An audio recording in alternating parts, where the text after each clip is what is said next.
আসসালামু আলাইকুম সম্মানিত দর্শক। তো আমি আমার মামু সাব্বিরের সাথে আসছি ঘাসের বইতে। তো দেখতে পারতেছেন যে আমার মামা ঘাস কাটতেছে। তিনি অনেকটাই হার্ড ওয়ার্ক করেন এবং সে ঘাস কাটায় অনেকটা এক্সপার্ট। তার মতো ছেলে হিসেবে আমাদের গ্রামে হয় না। সে অনেকটাই সৎ এবং কর্মঠ। সে কাজ করে খায়, কিন্তু কারো ক্ষতি করে না। তো আমি আমার মামুর সাথে কথা বলবো এই ঘাসের বিষয়ে। মামা, এই ঘাস আর কি, এটা কি ঘাস? এটা কি হাইব্রিড ঘাস নাকি এমনি তো দেশি? এটা এটাই হলো দেশাল। দেশাল।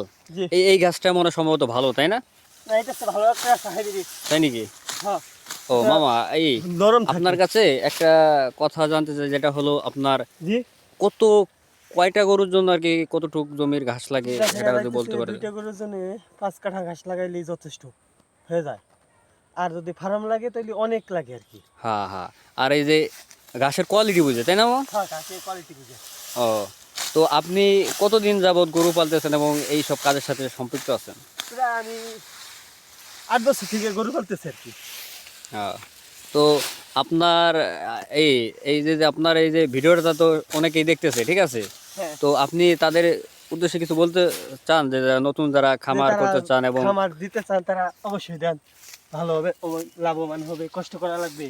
তাতে আপনার একটা গরু যদি 50,000 টাকাতে কেনে একটা হ্যাঁ, আইরে বছর, তো আপনার 6 মাস 1 বছর পাইলে সে কি মোটামুটি কত টাকা খরচ হবে এবং কত টাকা লাভবান হতে পারবে, আপনি কি বলতে দেখা পারবেন? গেছে 70-80 হাজার টাকা খরচ হবে। আর দেখা যাচ্ছে যে বেচবার গেলে পড়া হইতে পারে আপনার এরকম 1.5 লাখ, কিংবা এরকম 1,30,000-20 এরকম।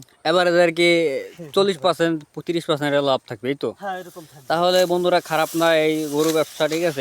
এতে যদি আপনার ঘাস থাকে তাহলে আমার মতে বেশি একটা খরচ হয় না। হয়তো আপনাকে পরিশ্রম করতে হবে, কি মামা, পরিশ্রম করতে হবে না? পরিশ্রম করতে হবে অনেক, হ্যাঁ হ্যাঁ। শরীরে শ্রম দিতে হবে। তো আপনারা দেখতে পাচ্ছেন যে আমার মামা কি কষ্টটাই করতেছে। আসলে তার কাছে কোনো কষ্ট না, সে অনেকটা ফাস্ট কাজে, দেখতে পাচ্ছেন?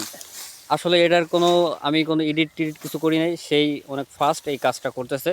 তো আপনারা ব্যাকগ্রাউন্ড মানে ব্যাকগ্রাউন্ড সাউন্ডটাও পাইতেছেন যে গাছের যে সে কাটতেছে।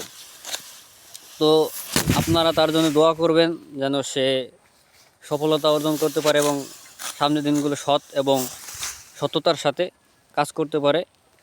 আর ভবিষ্যতে যেন মামা একটা সুন্দর দেখে একটা মেয়ে বিয়ে করতে পারে।